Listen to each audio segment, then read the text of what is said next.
Ang mister na tumutulong maglaba, magluto at maglinis ng bahay, hindi yan under. Yan yung lalaking responsable sa asawa. Ito ang masasabi ko sa quote na yan.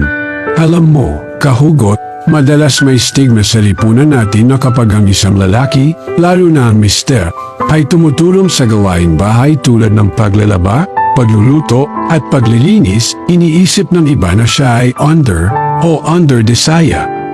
Pero, hindi ba't ito ay pagpapakita ng pagiging responsable at pagmamahal sa asawa at pamilya? Bakit nga ba mahalaga na baguhin natin ang pananaw na ito? Una sa lahat, mahalaga na maunawaan natin na ang gawaing bahay ay hindi eksklusibo para sa mga babae lamang. Ang mga lalaki, kasama na ang mga mister, ay may kakayahan at responsibilidad din na tumulong sa mga gawaing ito.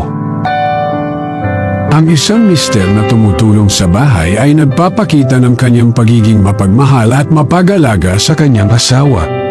Hindi ito tungkol sa pagiging under, kundi sa pagiging kasangga at katuwang sa buhay.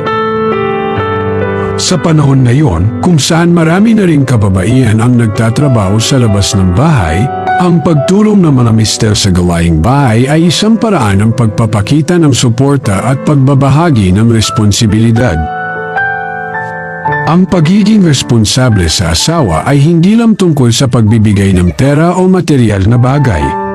Ito ay tungkol din sa pagbibigay ng oras, atensyon at pag-aalaga na kabilang ang pagtulong sa mga gawain sa bahay. Ang mister na aktibong kalahok sa mga gawaing bahay ay nagpapakita rin ng magandang halimbawa sa kanilang mga anak. Ipinapakita nito na ang pagtutulungan at pagkakapantay-pantay ay mahalaga sa isang pamilya. Sa tuwing ang isang mister ay tumutulong sa gawaing bahay, ipinapakita niya na ang kanyang pagmamahal ay hindi lang sa salita kundi pati na rin sa gawa. Ito ay nagpapalakas ng bond at pagkakaisa sa pamilya. Ang pagtulong sa gawaing bahay ay hindi lamang gawain, kundi ito rin ay isang paraan ng pagpapakita ng pagmamahal, pagkalinga at pagkakaroon ng malasakit sa pamilya. Sa uli, kahugot, tandaan na ang isang mister na tumutulong sa bahay ay hindi dapat tingnan bilang under o mahina. Sa halip, siya ay dapat tingnan bilang isang lalaking responsable, mapagmahal at tunay na katuwang sa buhay.